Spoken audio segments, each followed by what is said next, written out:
Boa tarde, meus amigos, boa tarde, minhas amigas. Nós estamos aqui na Sociedade de Estudos Espíritas Francisco de Assis. Hoje é 24 de abril de 2025. Como o tempo está passando rápido, né? Já estamos praticamente em maio, quase no meio do ano. E nesse horário, né, aqui na Casa de Francisco, nós estudamos essa obra, Diversidade dos Carismas, Teoria e Prática da Mediunidade, de Hermínio de Miranda. E hoje nós estamos estudando o capítulo 16, Semiologia da Comunicação Mediúnica. E nós estamos no item número 4, né? O problema linguístico. Então, nesse momento, vamos elevar o nosso pensamento ao alto, a Deus, nosso Pai Criador, a Jesus, o médico das almas, aos espíritos amigos, agradecendo ao Senhor pela oportunidade que o Pai nos concede de estarmos reunidos aqui para mais um dia de estudo, de aprendizado, de crescimento. Que o Senhor nos fortaleça, que o Senhor nos abençoe, onde quer que estejamos, abençoe nossa família, abençoe nossos parentes, nossos amigos, abençoe todos os irmãos que estão nesse momento em sofrimento. Lembramos aqui do nosso irmão Papa Francisco, que retornou ao plano espiritual, né? Que ele também seja recebido pelos amigos espirituais, pelos espíritos bondosos, porque o nosso irmão terminou a sua missão aqui na Terra e deixou, né, um belo exemplo para todos nós de paz, de amizade, de concórdia, nos convocando a sermos verdadeiramente irmãos. Então, ele deixou uma história muito bonita, está sendo velado em Roma. Que Deus o abençoe e abençoe a todos aqueles que lá se encontram. E assim, envolvidos por essas bênçãos que caem do alto sobre cada um de nós, te pedimos ao Senhor, amorosamente, que nos dê a permissão para iniciarmos o nosso estudo da tarde de hoje. Graças a Deus. Então, como eu falei, nós vamos começar estudando, o capítulo 16, Semiologia da Comunicação Mediúnica, no item 4, o problema linguístico, né?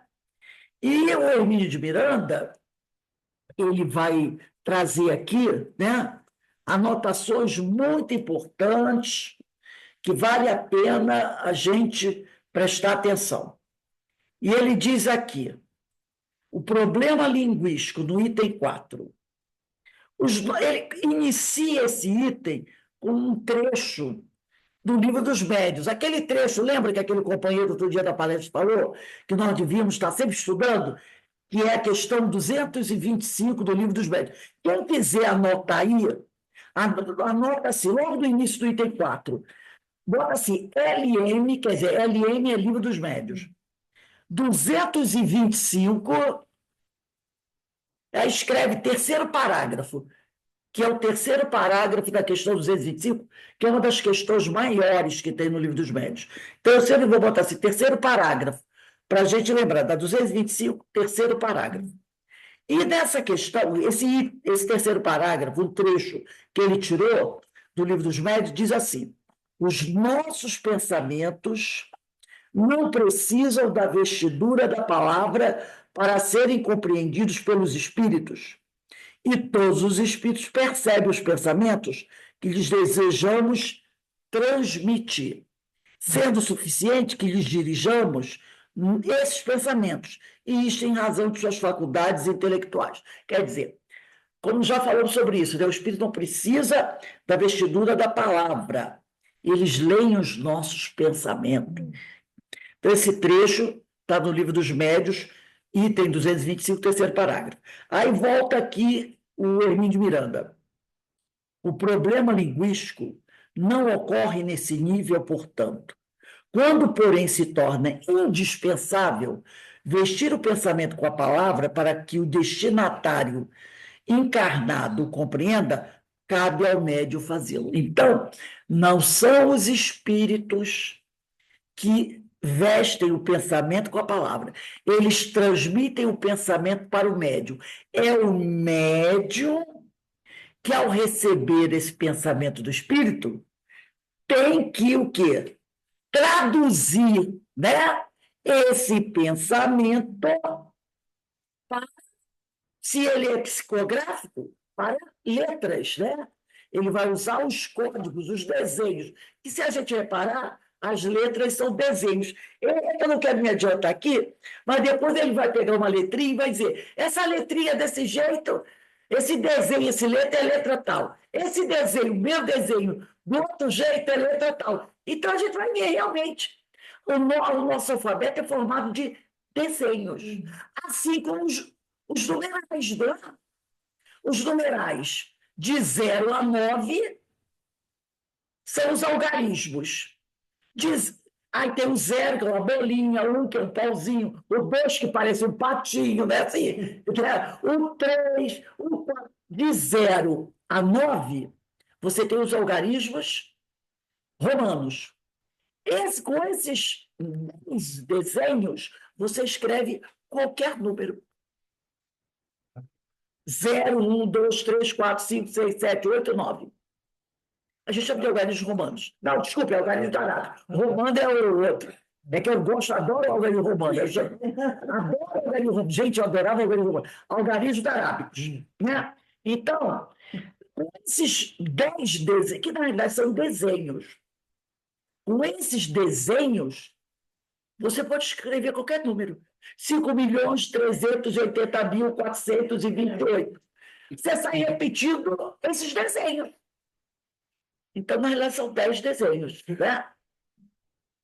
Aí depois ele diz aqui, mas no texto, né, o problema linguístico não é problema do espírito. Né? Agora, quando ele precisa usar a palavra, aí é problema do médium, que vai usar a palavra, ou escrita ou falada, para que alguém entenda a mensagem.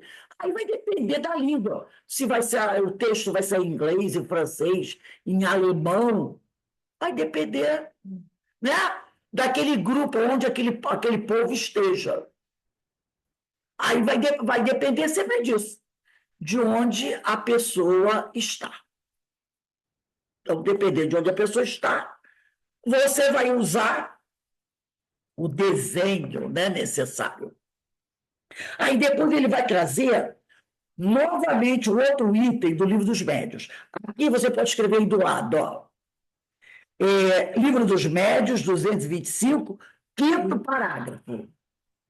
Pode colocar aí. Esse texto que você tirou foi de onde? Isso aí, 16. Do Livro dos Médiuns, que você botou aqui? Não, está querendo saber qual é o capítulo. Que nós estamos estudando? É o capítulo 16, item 4. Semiologia da comunicação mediúnica. Então, nós estamos começando no segundo parágrafo do item 4. Problema linguístico. Aí aqui, vocês podem escrever aí também, Livro dos Médiuns, 225, quinto parágrafo. Essa razão, porque, seja qual for a diversidade dos espíritos que se comunicam com o médium, os ditados que este obtém, embora procedendo de espíritos diferentes, trazem, quanto à forma e ao colorido, o cunho que lhe é pessoal. Com efeito, se bem o pensamento lhe seja de todo estranho, quer dizer, para o médium, se bem o pensamento que o médium receba lhe seja de todo estranho, se bem o assunto esteja fora do âmbito em que ele habitualmente se move, se bem o que nós queremos dizer não provenha dele, do médium, nem por isso deixa o médium de exercer influência no tocante à forma, pelas qualidades e propriedades inerentes à sua individualidade. Essa semana, foi ontem, que eu estava, né, estudando sobre isso. Na verdade, eu nem me lembro se foi aqui, quando ele fala do texto anímico mediúnico. Ele usa o termo anímico mediúnico, né? Porque tem gente que fala do texto anímico, que para Kardec a palavra anímico não tem, ou é não mediúnico ou é mediúnico. Mas aí ele fala do anímico mediúnico. Então ele diz aqui, ó, essa razão, aqui está no livro dos médios, porque seja, qual for a diversidade dos espíritos, não importa se o espírito é elevado ou se não é elevado, que se comunicam com o médium. Os ditados que esse médium obtém, embora esse ditado proceda de espíritos diferentes, trazem quanto à forma e ao colorido o cunho que lhe é pessoal. Perfeito. Se bem o pensamento lhe seja de todo estranho, porque às vezes o médium está escrevendo sobre algo que ele não tem a mínima.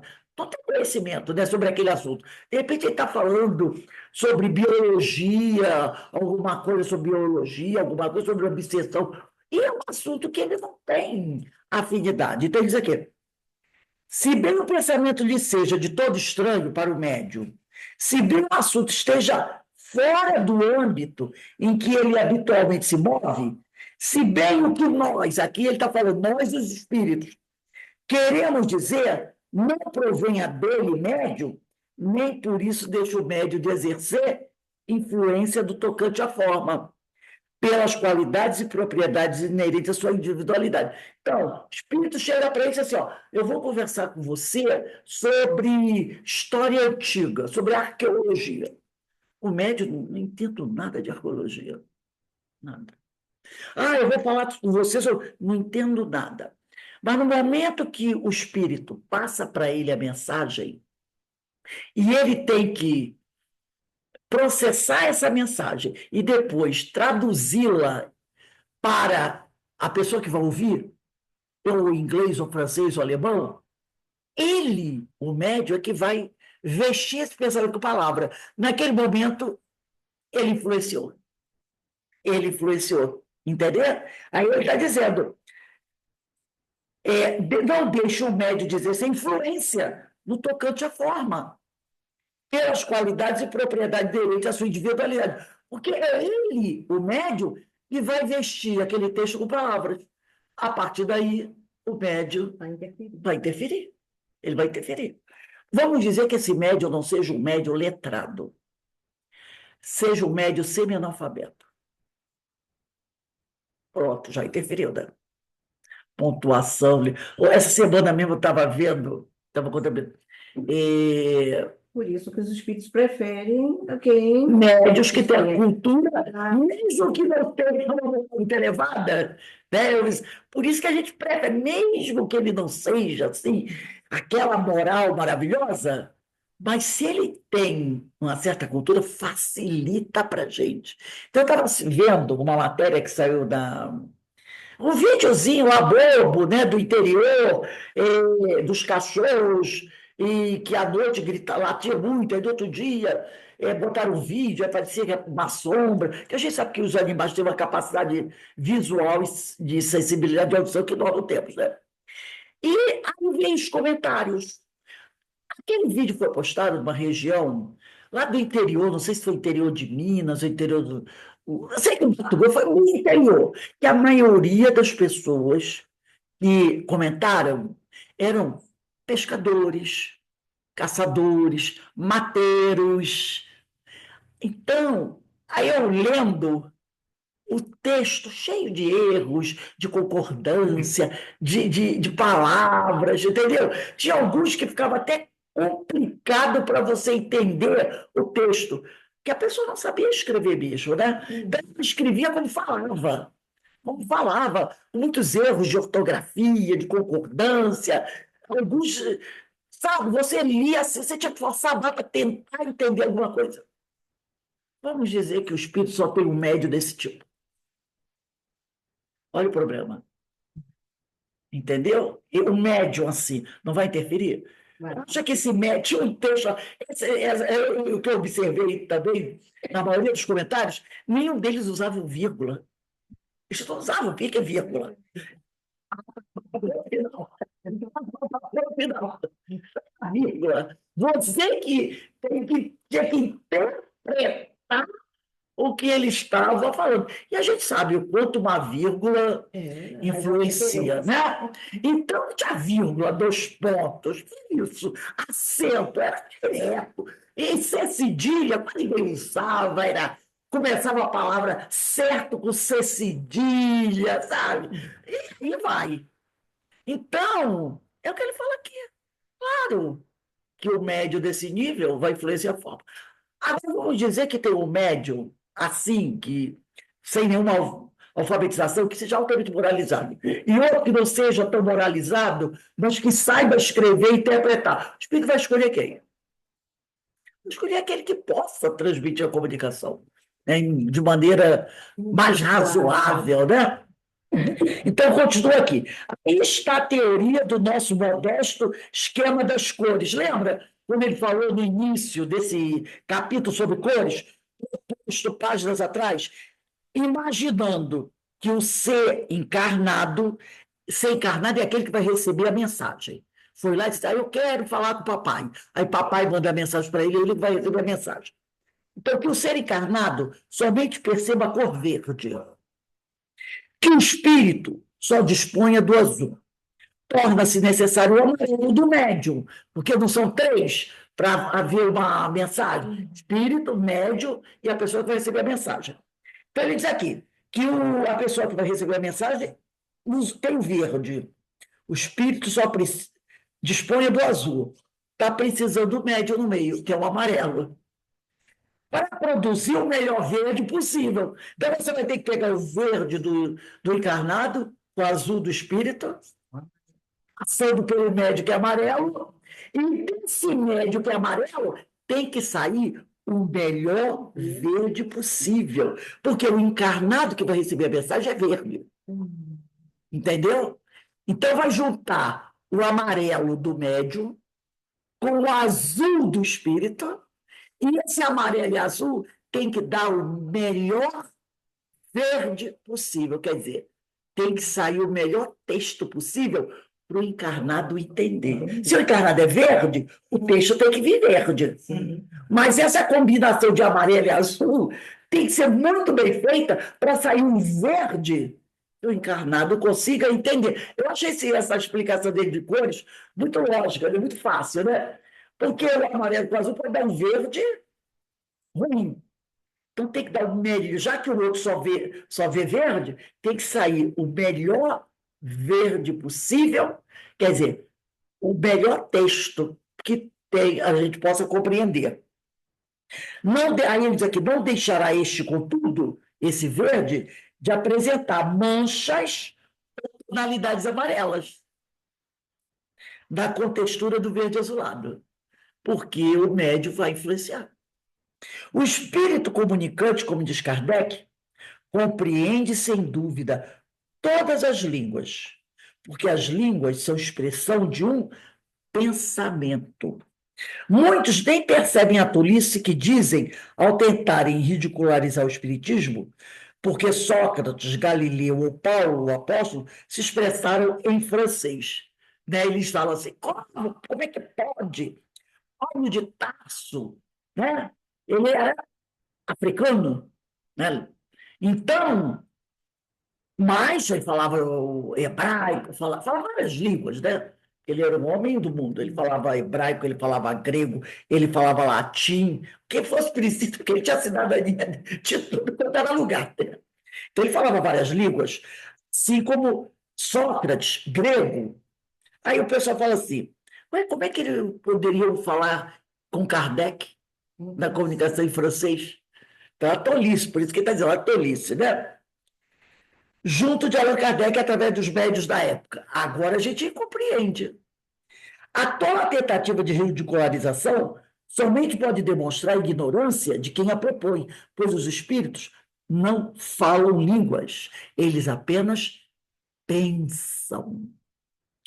Tive mais de uma demonstração experimental dessa verdade no decorrer das inúmeras experiências de regressão da memória. Em seres encarnados, como ficou registrado no livro A Memória e o Tempo. Num dos casos, a sensitiva via diante de si visão diencefálica. Lembra do nervo óptico? um texto em árabe. Então, olha só, a sensitiva, que é a médium, lia, via, na realidade, ela via diante de si um texto em árabe. Que em estado de vigília, ela não conhecia o árabe. Então, ela via um texto em árabe. E por isso declarou-se incapaz de lê-lo para mim. Ela disse: eu não posso ler isso. Esse texto aqui é árabe, eu não sei falar árabe. Aí ele disse-lhe eu, então, o Hermínio disse para ela, que de fato ela não podia ler uma língua que lhe era desconhecida. Mas olha só, o texto era a expressão gráfica ou visual de um pensamento, cujo sentido ela podia captar o que realmente aconteceu.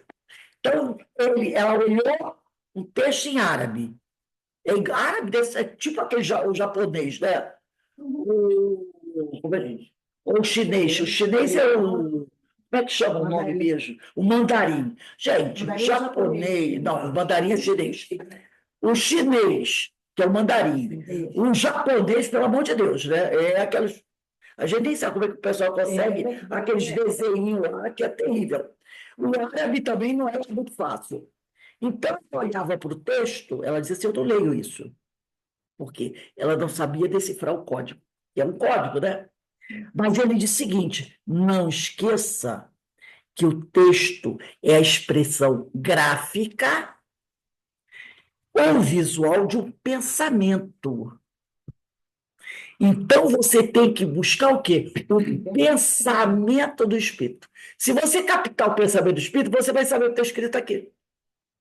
Porque aqui, a pessoa que escreveu esse texto, ela interpretou, processou, interpretou o pensamento do espírito. E passou para o grego, para o árabe. Ela era árabe. Ou podia passar para o francês, para o inglês, para o mandarim, né? E ela, a partir do momento, como ela era uma médium, uma sensitiva, ela buscou o pensamento do espírito. E aí ela compreendeu o que estava escrito ali. Em caso semelhante, chamei-os de fenômenos de xenótica, visão de um texto em língua estranha do sensitivo. Uma palavra que eu nem conhecia. Então, ele chamou esse fenômeno de xenótica, quer dizer, visão de um texto em língua estranha do sensitivo. Porque é um texto estranho porque ela era árabe. A pessoa via nomes em caracteres gregos, língua que não conhecia em vigília. Neste caso, porém, ela descreveu a forma das letras. Ela disse: um triângulo é igual delta, um K é igual capa, e assim por diante, tornando possível decifrar nomes. Via, no caso aqui, né? Ela via nomes em caracteres gregos, outra médium. Ela não conhecia. Então, ela começou a dizer como é que eram os desenhos. Estou vendo um carro, estou vendo um triângulo, né? Estou vendo um desenho. E as pessoas que sabem grego sabem que letras são aquelas e vão formando as palavras, né? Também relacionada com o problema linguístico foi a experiência na qual o sensitivo desdobrado alfa, beta, delta e vai por aí, né? Então, ele diz aqui, também relacionado com o problema linguístico, foi a experiência na qual o sensitivo, desdobrado e regredido no tempo, a uma experiência na França, não falava francês, como seria de se esperar. Perguntado a respeito, disse ele que falava sim, aqui em cima. Então, ele estava desdobrado, o médium. O médium não falava francês, mas ele se desdobrou, voltou no tempo, e aí, quando perguntaram para ele, o que ele falou? Aqui em cima, quer dizer, eu, desdobrado do plano espiritual, eu falo francês. Eu falo francês. Agora, quando eu volto para a Terra, eu não falo francês. Quer dizer, ele não lembrava, né? Não lembrava. Quer dizer, numa vida passada, ele teve uma reencarnação na França, aí ele aprendeu a falar, tem uma mãozinha aqui que eu não sei quem foi que levantou aqui. Alguém está com alguma dúvida que levantou uma mãozinha aqui? É a sua É mesmo, você Rose. mesmo. É você mesmo. Você mesmo. Já tirei aqui. Eu nem sei por que está aqui. Saiu, não. O meu não tem. Abaixar a mão, pronto, já baixei a mão aqui. Aí veio o negócio. Então, era aquela coisa, o médium estava no Brasil, era brasileiro, sei lá, não falava francês. Mas quando ele desdobrou e regressou no tempo, aí ele disse, não, aqui em cima, quer dizer, no plano espiritual eu falo francês. Aí ele disse, ou seja, com o corpo perispiritual, mas lá embaixo, no corpo físico, não sai em francês. Tá? Com o corpo perispiritual, mas lá embaixo, no corpo físico, não sai em francês. É que recuado no tempo em que fora francês. Quer dizer, olha só, ele estava aqui, vamos imaginar o médium sentado numa cadeira. Ele foi induzido, hipnotizado. Ele se desdobrou. Foi para o plano espiritual. Não falava francês no plano espiritual. Não. Logo assim que ele desdobrou, ele não falava francês. Por isso que ele diz aqui, ó, com o corpo perispiritual, desdobrou, com o corpo perispiritual, mas lá embaixo do corpo físico, não saía em francês. Então ele desdobrou e começou a falar com, vamos dizer assim, a pessoa que o hipnotizou. Eu não falava, ele disse assim, ó, não falo francês. Aí o que o dialogador fez, ou o magnetizador fez? Regressou ele no tempo. Levou ele para trás do tempo. Aí ele foi até uma vida passada, aonde ele nasceu na França. Aí ele falava francês. Entendeu? Entendi. Por isso que ele diz aqui, ó. Aqui, ó. Foi desdobrado e regredido no tempo. Então, assim que ele desdobrou no plano espiritual, ele não falava, no plano espiritual, ele não falava francês. Porque eu desdobrei aqui, vamos dizer, eu desdobro aqui, vou ao plano espiritual, estou aqui na atualidade, no tempo presente, no plano espiritual. Não falo francês. Mas no momento que me induziram numa regressão de memória, aí eu posso falar até de hebraico, se me jogarem lá no tempo de Jesus, e se eu vivi naquele tempo em Jerusalém, eu vou falar hebraico. Entendeu? Se me agredirem por um período da China imperial, falar a língua deles, porque aí ele falou aqui, ó, e regredir. Se já teve uma vivência lá naquele lugar, eu vou falar aquela língua. Porque lembra que a gente aprendeu aqui que tudo que você aprende ao longo das suas existências fica arquivado no nosso subconsciente? Nada se perde. Fica tudo arquivado. Então, isso aqui. Ele foi regredido no tempo a uma experiência na França. Ele não falava francês, como seria de se esperar. Perguntado a respeito, disse ele que falava sim, aqui em cima, ou seja, um corpo perispiritual. Mas lá embaixo do corpo físico não saiu francês. E recuado no tempo em que fora francês, ele julgava falar francês, quando apenas pensava. Quando apenas pensava. Ao chegar aos seus próprios centros nervosos no corpo físico, aquele pensamento, o pensamento vinha em francês. Quando aquele pensamento chegava nos centros nervosos do corpo físico, lembra do cérebro, daquela questãozinha lá do livro dos médiuns? Aquele pensamento era convertido, não em termos da língua francesa, mas em português. Sua língua materna nesta vida. Então, vinha o pensamento em francês, mas ele, processava e falava, ou psicografava em português, para o qual estava programada a sua personalidade atual. Sustentei, a propósito disso, uma correspondência, diz o Hermínio, com o eminente professor Stevenson, que, embora à época mantivesse seu ponto de vista de que a pessoa recuada a esta ou aquela existência deveria falar a língua correspondente. Acabou convencido ao longo dos anos de que realmente o espírito parece prescindir, quer dizer, não precisa da língua, e apenas emitir pensamento puro. Agora a gente vai falar no item 5 do ponto crítico, a mente do médium. De tudo isso se depreende a responsabilidade do médium e o seu envolvimento no processo da comunicação mediúnica. É ele, o médium, que veste o pensamento dos espíritos. Vestir quer dizer traduzir através de palavras, né? E os converte de uma linguagem sem som, que é o pensamento, sem imagem, sem palavras, em sinais ou códigos. códigos linguísticos que permitam o entendimento de tais mensagens por aqueles que não têm como captar o pensamento por via direta. Então, vai usar a letra, o alfabeto, né?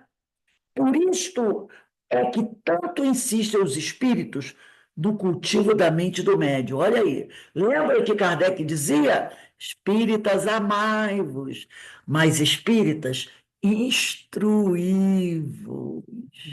Não é à toa que Kardec falava isso. Lembra a historinha que eu contei lá do videozinho do pessoal lá do interior? Instruí-vos por quê? Porque para você escrever um texto, você tem que ser alfabetizado. Um texto com coerência, que dê para as pessoas entenderem, você tem que ser alfabetizado. Né? Já dizem o povo lá dos antigos que quem não sabe ler é como cego, né? Quem não sabe ler é como cego. A gente vê, quem já trabalhou com isso, né? A alegria de pessoas que são analfabetas quando elas aprendem a escrever. Nossa, é uma alegria incrível. E eu não estou falando de criança, não, que a criança nem percebe, né? Vai do natural. Estou dizendo de pessoas idosas. É aquele projeto EJA, né? Nossa, pessoas que eu nunca... Antigamente era o Mobral, nossa senhora, Mobral é muito antigo. Mobral é muito antigo. Mas é o EJA, é PEJA. Não, era PEJA, depois virou EJA. Ah, era PEJA, virou EJA. É uma coisa espetacular. É verdade. Eu acho que é uma emoção para o professor e para a criatura. Quando ela começa a juntar, ela diz assim, juntar letrinha. Como dizia Mário Quintana, lei de carreirinha. Eu disse assim, ele fala assim, aí eu vou de você aprender a lei de carreirinha. O Mário Quintana que falava isso, né? Então, a emoção da pessoa, quando ela junta, e ela entende o lance da sílaba.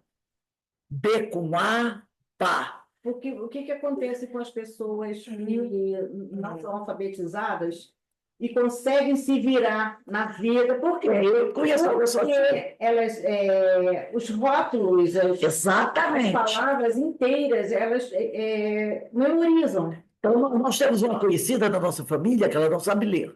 Além de saber ler, ela tem uma dificuldade, né?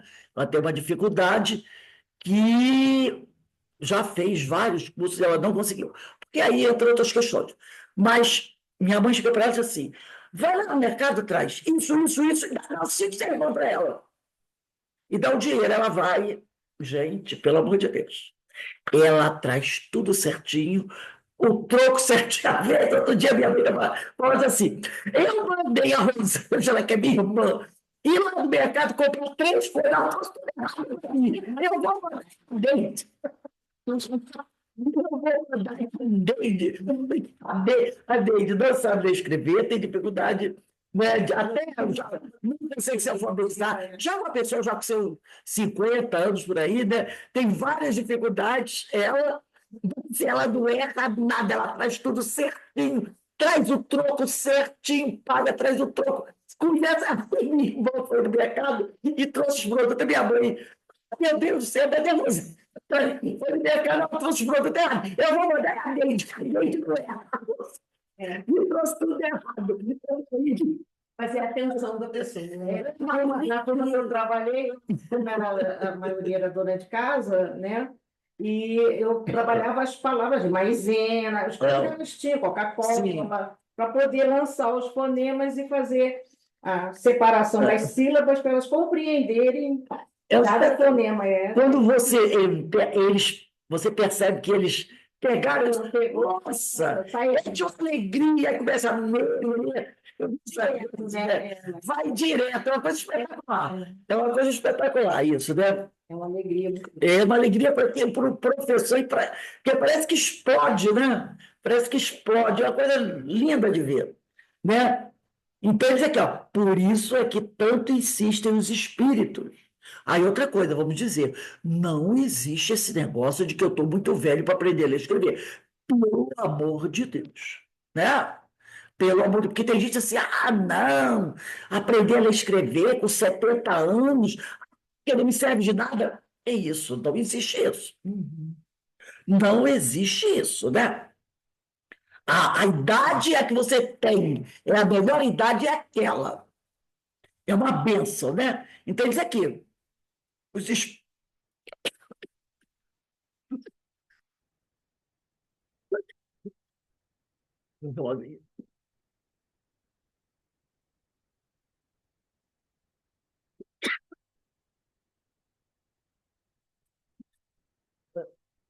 Quer que eu continue?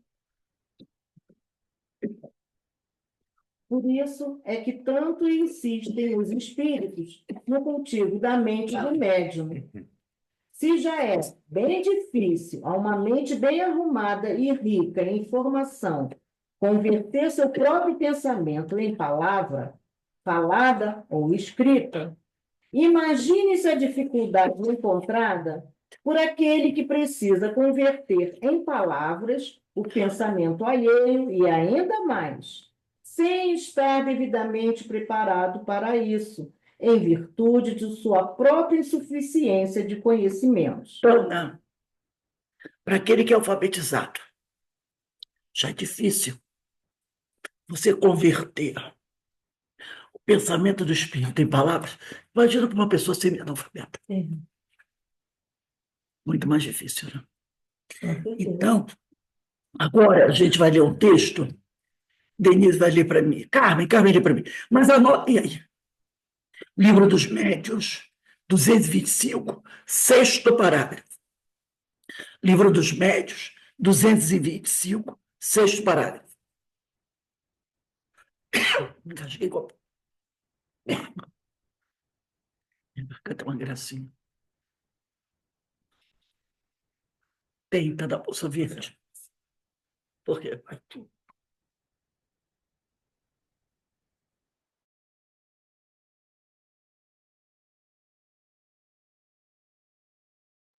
Você está ligado aqui?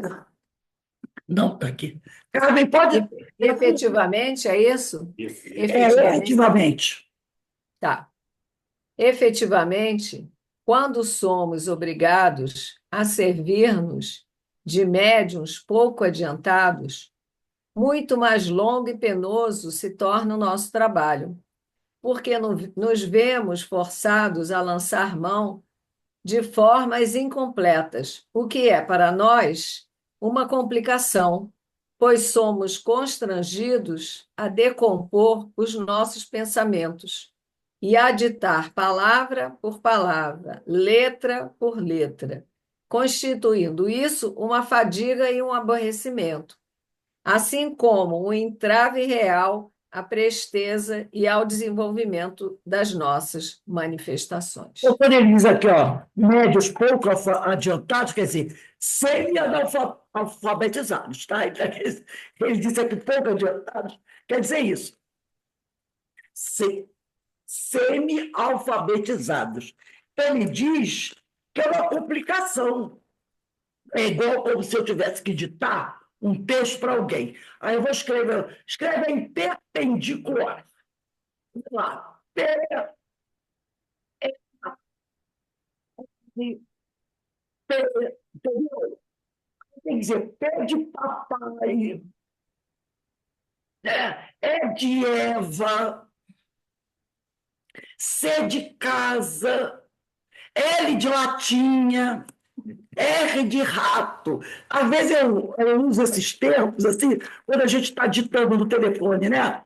A gente vai dizer uma palavra, eu, quando vou ditar o meu e-mail, eu sempre falo Rose.fm.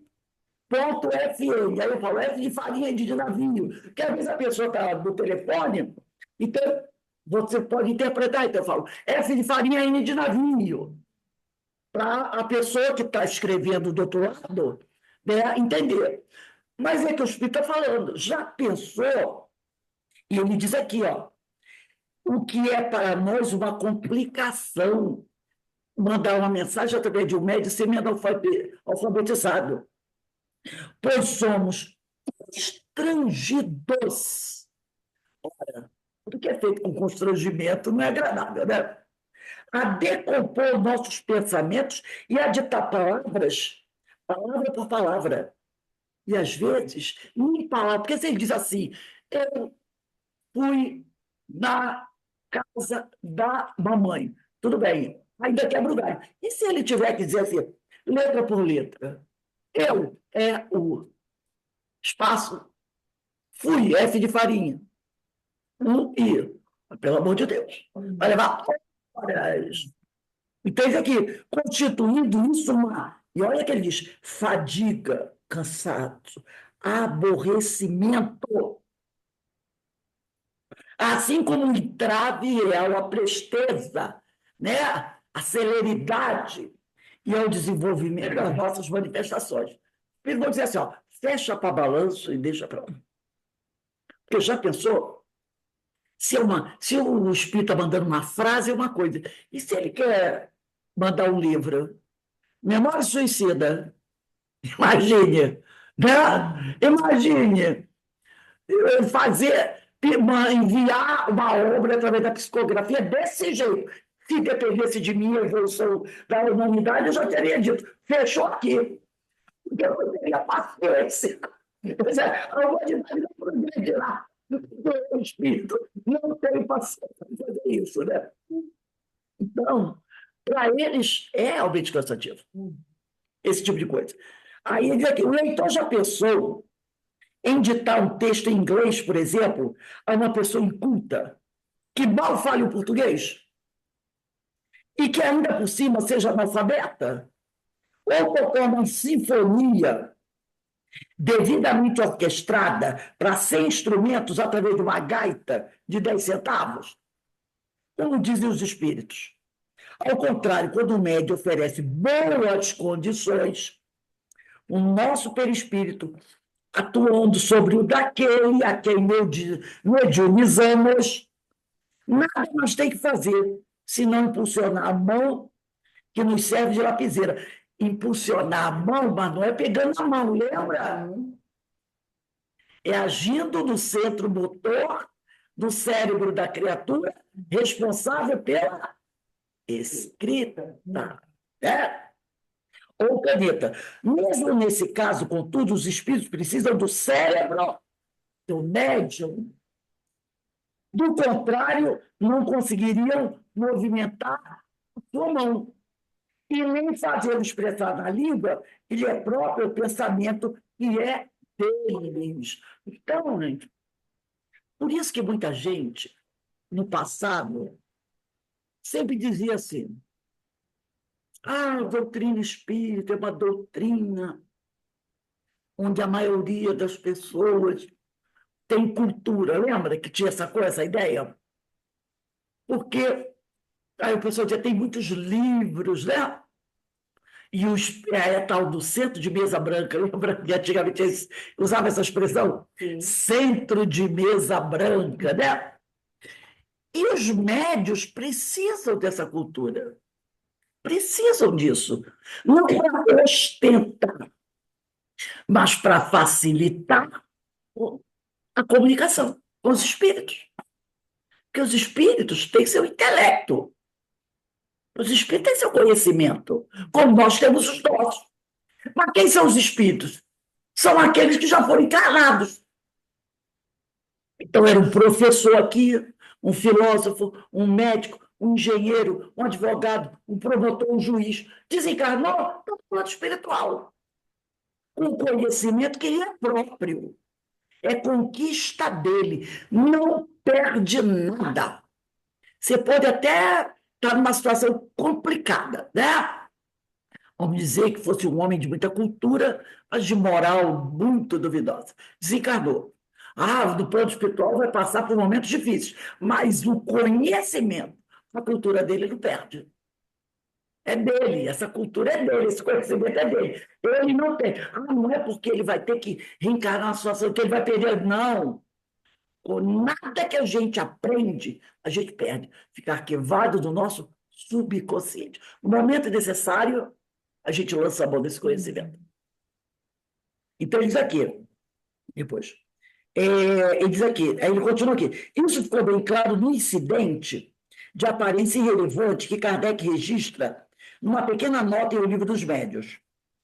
Essa nota está lá no Livro dos Médios, 189, tá?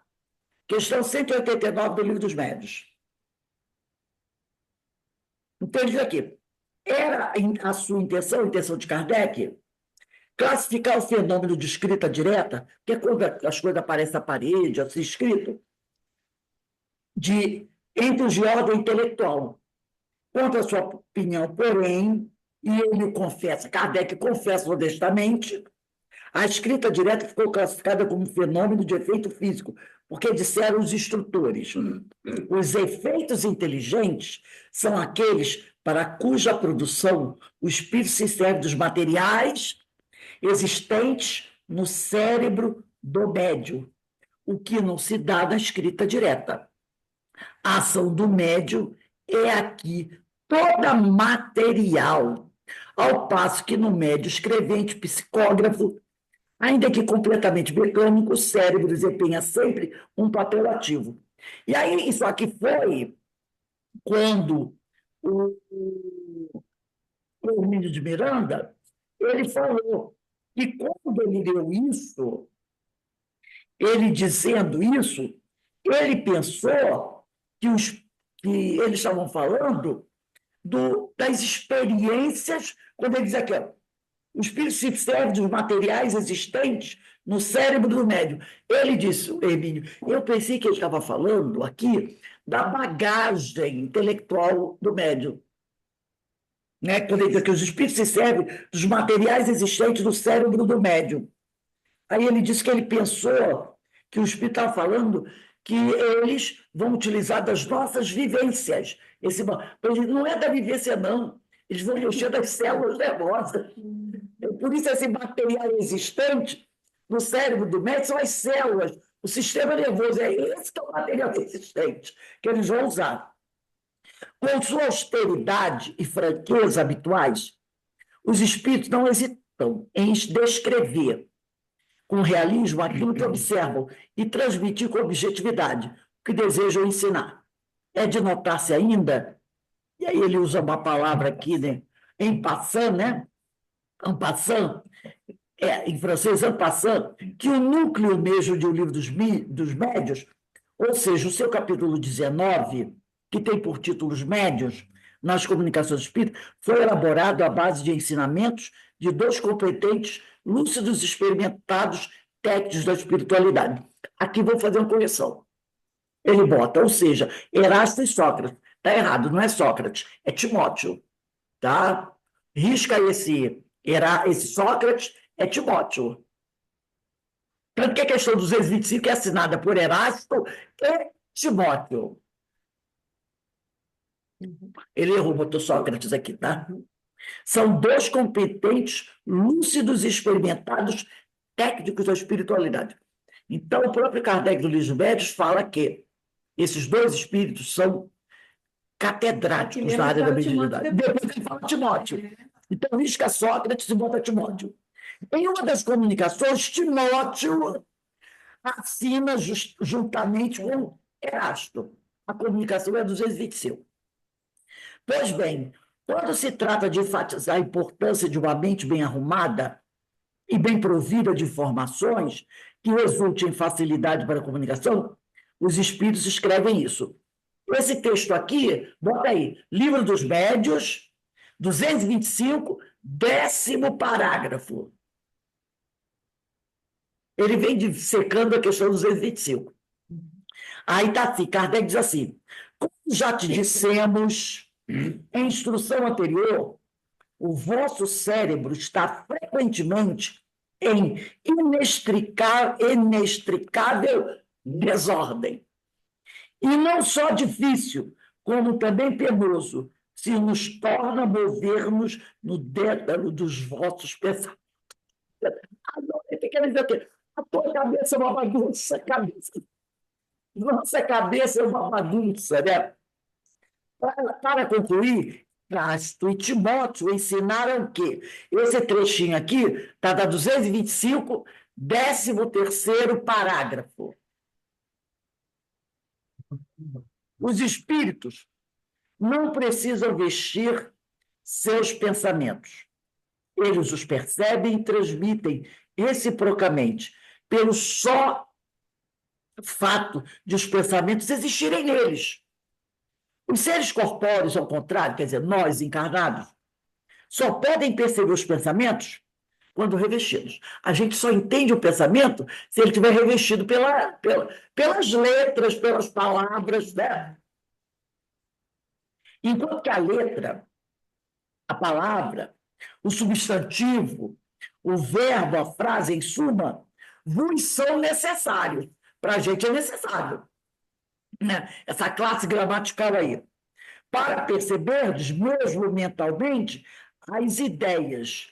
Nenhuma forma visível ou tangível nos é necessária a nós. Então, para que a gente possa entender o texto, você tem que conhecer o verbo, né? Aí começa lá o substantivo, o artigo, o substantivo, o verbo, a conjunção e a língua portuguesa.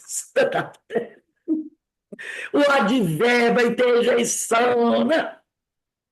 Buntington, que é um escritor inglês, de certa forma e com outras palavras, reitera essa observação ao declarar que os espíritos afirmam consistentemente que é mais fácil para eles utilizarem-se das próprias palavras e expressões do médium do que despejarem sobre eles ideias completamente novas. Tá? Ao sentar-se diante de uma máquina com a qual possa escrever um texto, o datilógrafo, que esse texto é lá de 1984, tá? Esse livro, então, é datilografia. O datilógrafo tende a aceitá-la, isso aqui é muito interessante, olha só, ao sentar-se diante de uma máquina, quer dizer, máquina de escrever, com a qual hoje a gente pensa no computador, teclado do computador, com a qual possa escrever um texto, o datilógrafo tende a aceitá-la no estado em que se encontra e ficar sujeito ao seu ritmo. Tem que aceitar o quê? A máquina de escrever, o teclado. E ficar sujeito ao seu ritmo, ao esforço que ele exige para movimentar as teclas. Lembra? A máquina, tinha aquela máquina manual, tecla dura, e tinha elétrica, né? Que é outra coisa. Aí, bem como o tipo de letra que essa máquina, que esse teclado, imprime sobre o papel. Iria escrever em caracteres tipo paica. Eu não lembro o que é essa paica, né? Devia ser da época lá da máquina de escrever. Em caracteres tipo Páquida, se a máquina só dispõe de letras tipo elite, por exemplo, eu já não me lembro mais disso. Que tipo de letra paica e que tipo de letra elite a máquina de escrever usava. Ou aí ele diz assim, ou escrever em preto, se a única fita de que dispõe é embebida de tinta vermelha. Ah, porque a máquina de escrever, normalmente ela tinha, eu me lembro, uma faixinha vermelha e uma faixinha preta. Tinha uns que era só preto. Tinha outros que era bicolor, né? Tem hoje que ela pegou. Então, se você queria bater em vermelho, você botava na caça alta e bater vermelho, né? Essa é a nossa senhora. Aí ele diz aqui, ó, outra pergunta, se o teclado estiver na ordem habitual, se DFG, isso eu conheço aqui, ó. Até no teclado do computador é assim, né? ASDFG. Ou então, QWERT, da datilografia, lembra, né?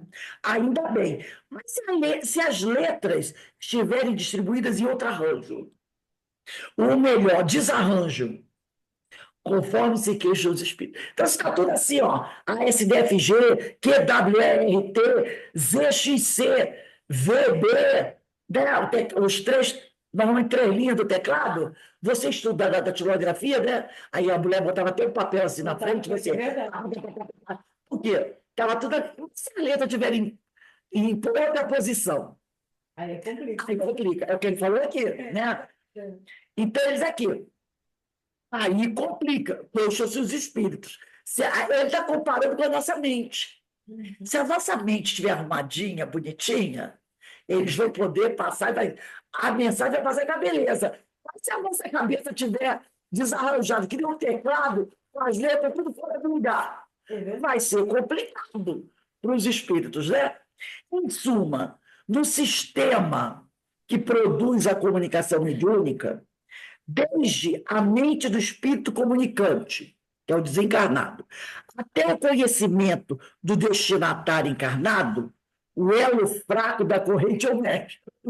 Então, o espírito. E a pessoa que vai na casa espírita pegar mensagem, o elo fraco dessa história é o médium, que é o que está aí no meio, é o que vai receber a mensagem do espírito, codificar, Transmitir. passar para o texto e mandar para o outro receber a mensagem. Então, ele diz aqui, o elo fraco da corrente é o médium.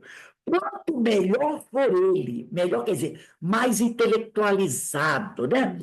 Mais bem alfabetizado, quanto melhor for ele, mais seguro o sistema. E, em consequência, o processo. Quanto menos apto ou menos preparado ele, quer dizer, quando ele não é bem alfabetizado, quando ele não sabe fazer interpretação de texto, quando ele não sabe escrever uma redação, mais precária a comunicação. Por melhor que seja o esforço penoso dos espíritos em torná-la inteligível e coerente. Se o médium não for alfabetizado, preparado, tiver uma relativa cultura, vai ficar difícil a comunicação. Mesmo com os espíritos fazendo todo o esforço possível, vai complicar. Aí diz aqui, mediunidade não é, pois, tarefa que se deva assumir sem um inequívoco senso de responsabilidade. Olha aí. Mediunidade não é, pois, tarefa que se deva assumir sem um inequívoco senso de responsabilidade. O médium desleixado, indiferente, presunçoso, ele usa um monte de adjetivo, leviano, mercenário, egoísta, de má fé, como consta da classificação proposta por Kardec, está, na verdade, recusando grave responsabilidade para transferi-la, aumentadas quando de futuro lhe for cobrada com atitude de responsabilidade.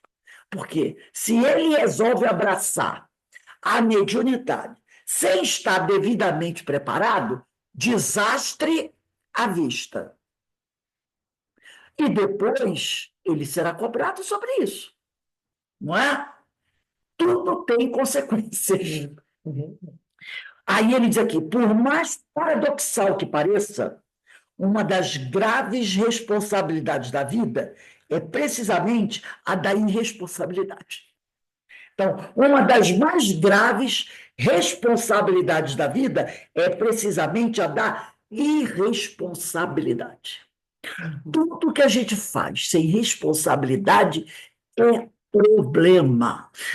Não importa se a pessoa diz assim para você, fulaninho, será que você pode ir ali na frente? Porque tem casas espíritas que são assim. Antes da palestra pública, tem o pessoal que senta na mesa, né? O dirigente, leitura de preparo e o palestrante. Aí chega para a pessoa que vai fazer a leitura de preparo e diz assim, fulano, olha, a leitura de preparo é sempre feita, por exemplo, do Evangelho segundo o Espiritismo. Então, vem direitinho. Então, hoje, você vai ler o preparo. O preparo vai ser, por exemplo, capítulo 12, item 3, fala do amor aos inimigos. Só que não basta você ler, você tem que ler e fazer um pequeno comentário sobre esse item. Então, o indivíduo vai lá, senta lá na mesa, né? Pega, abre lá o capítulo 12, amai os vossos inimigos, abre lá no item 3, que diz assim, se o amor do próximo... Não é preciso ler o item todo. Leia 1, 2 parágrafos. Né? O item é grande, o item tem 5 parágrafos. E você tem que fazer um ligeiro comentário. Vamos dizer que a pessoa não seja uma estudiosa profunda, né? Logicamente, se escolhe pessoas que têm condição. Vamos dizer que... Aí, o que o bom tom diz que a pessoa deve fazer? Ora, se eu sei que aí tem uma escala, que eu vou fazer a leitura do preparo, do capítulo 12, amai os vossos inimigos, item 3, o que eu devo fazer? Em casa, eu vou ler esses 2 parágrafos, vou fazer uma reflexão sobre ele, vou fazer uma interpretação de texto para ele, porque na hora que eu sentar à mesa, eu vou ler, e vou fazer um comentário. Mas a pessoa que não é irresponsável, na hora pega, lê e fala um monte de bobagens. Aquela bobagem vai para toda aquela plateia que está ali. E nem todo mundo conhece esse texto. Entendeu? Por isso que ele fala aqui. Por mais paradoxal que pareça, uma das mais graves responsabilidades da vida é precisamente a da irresponsabilidade.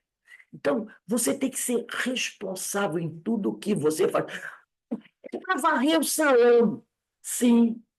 Então, você vai varrer da melhor forma possível. Você vai fazer o melhor.